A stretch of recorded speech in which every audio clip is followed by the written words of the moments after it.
You're listening to Skeptoid. I'm Brian Dunning from Skeptoid.com. The Golden Ratio. You've probably heard that for thousands of years, mankind has been fascinated by the Golden Ratio, which is the value of 1 to phi, pronounced phi in the United States and its native Greek, and phi in many other countries. Phi is about 1.618. It's an irrational number that goes on forever and is defined as 1 plus the square root of 5, quantity divided by 2. A golden rectangle whose sides are proportional to the golden ratio is just a bit more squat than your high-definition TV screen. This rectangle is said to be the most aesthetically pleasing, and moreover to be found throughout nature, defining the proportions of all sorts of living creatures, including the ideal human face. Great composers, artists, and architects are said to have based their work upon this ratio. Players of financial markets create formulas that rely upon it. Throughout your home, you'll find many objects whose shape is tantalizingly similar to a golden rectangle. Books, appliances, electric outlet covers, playing cards, paintings, windows. People have found it in the structure of DNA and the arrangement of molecules in crystals. Most famously of all, the Greek Parthenon, the preeminent icon of architecture, is said by some to be based almost entirely on the golden ratio. This ratio is believed by many to be so ubiquitous in both nature and design that it's also been called the divine proportion. Phi and the golden ratio are best known by their unique mathematical and geometrical properties. If you take a rectangle whose sides are proportional to the golden ratio, you can cut a square off one end of it, and the resulting small rectangle that remains is of the exact same proportions as the original. You can cut a square off of that and you'll get a still smaller golden ratio rectangle, and you can do this ad infinitum. That's its basic geometric property. The essential mathematical property of phi is that it is the ratio of successive numbers in the Fibonacci series. The Fibonacci series consists of values equal to the sum of the two preceding values, 1, 1, 2, 3, 5, 8, 13, 21, and so on. 5 plus 8 equals 13, 8 plus 13 equals 21, 13 plus 21 equals 34, and on and on. As this series continues infinitely, the ratio of each number to the previous one gets closer and closer to phi. But as the series is infinite, it never quite gets there. So phi is the limit of the ratio of that sequence. By the 40th value in the Fibonacci series, which is 102,334,155, phi is accurate to 15 decimal places.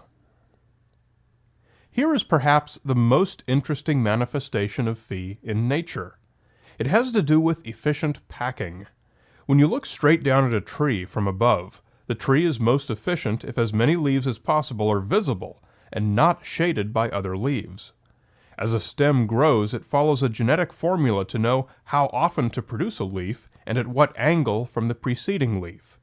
If it produced each leaf at intervals such as 1/4 of a turn, every leaf would end up shaded by the fourth leaf above it. In fact, no matter what integer fraction of a full turn we use, we end up eventually repeating a pattern and shading leaves. So evolution eventually resulted in a more efficient genetic instruction, phi. Produce phi leaves per turn, just over 137.5 degrees between successive leaves, and no two leaves will ever shade each other. This angle is called the golden angle.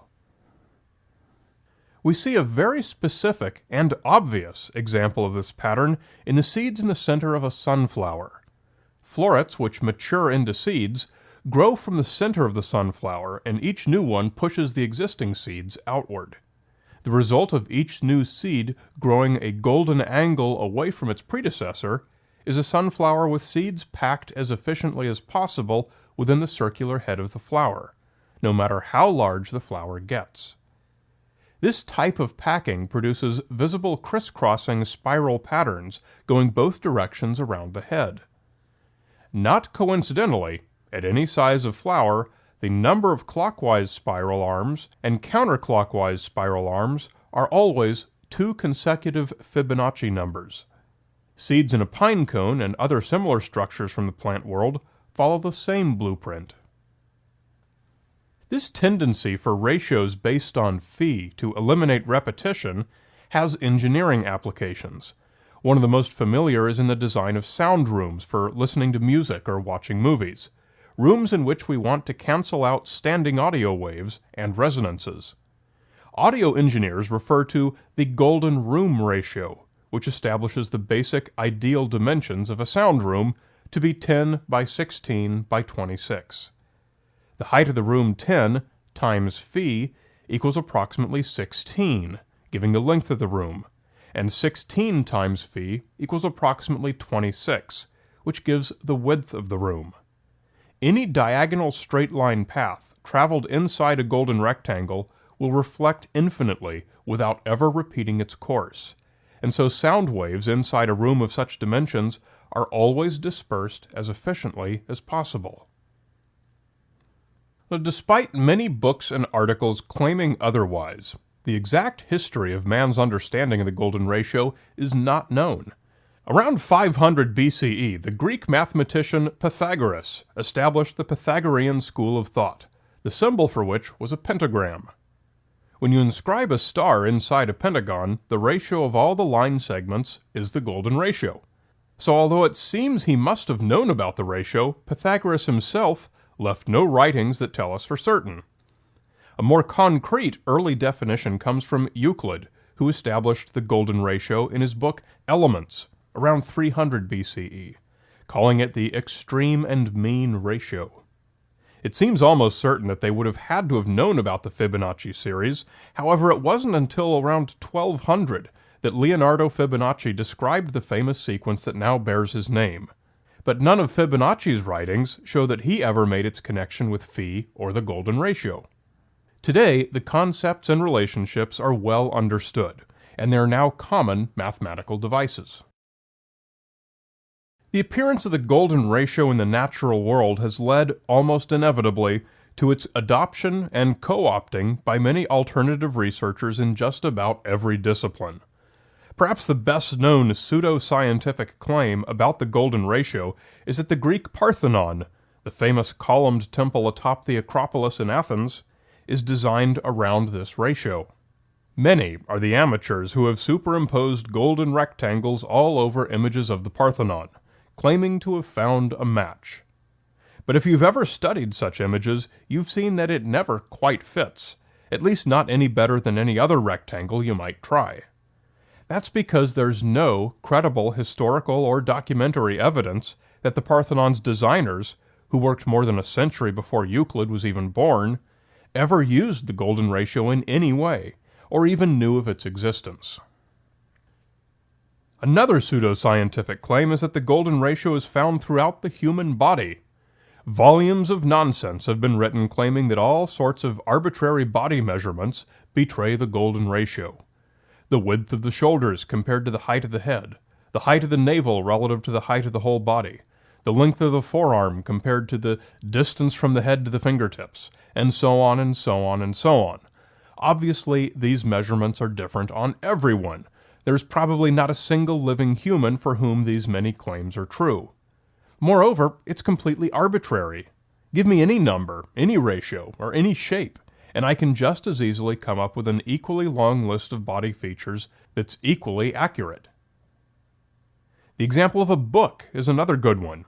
The height and width of a common book is determined by convenience. We want it to be conveniently proportioned when closed, not too tall, and open, not too wide. Some cite 1 to phi as the ideal book shape, but this is wrong. A book sized so that it's the same proportions whether opened or closed is 1 to the square root of 2, not 1 to phi. Phi is significantly larger than the square root of 2.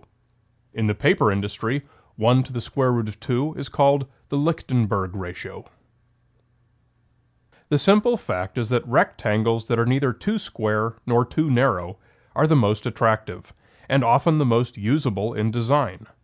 The golden ratio falls within the range of generally pleasing rectangles, but so does the square root of 2, square root of 3, and a lot of other numbers.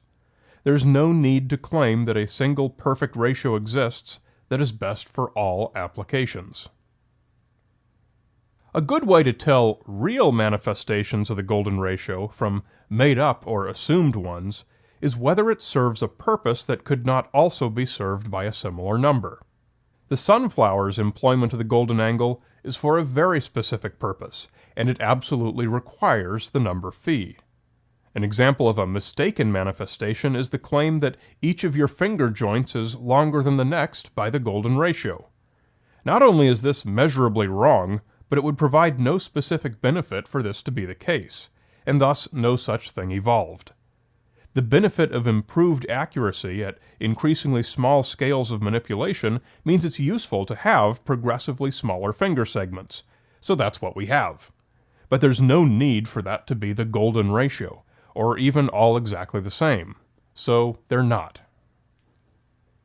Another pseudo-scientific example from nature is that of the spiraling seashell. A golden spiral is one which becomes phi times wider with each quarter turn, and it's often said that the nautilus shell follows this. Not true. A golden spiral is only one of an infinite number of possible logarithmic spirals. It's beneficial for the nautilus to be able to maintain the same shape as it grows, and this purpose is served by any approximately logarithmic spiral.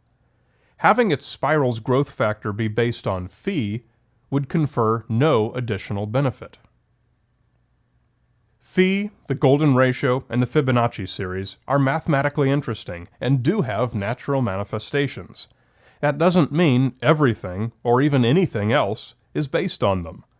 The popularity and big name of the divine proportion has been the real driver of its pseudo-scientific assignment to just about anything and everything.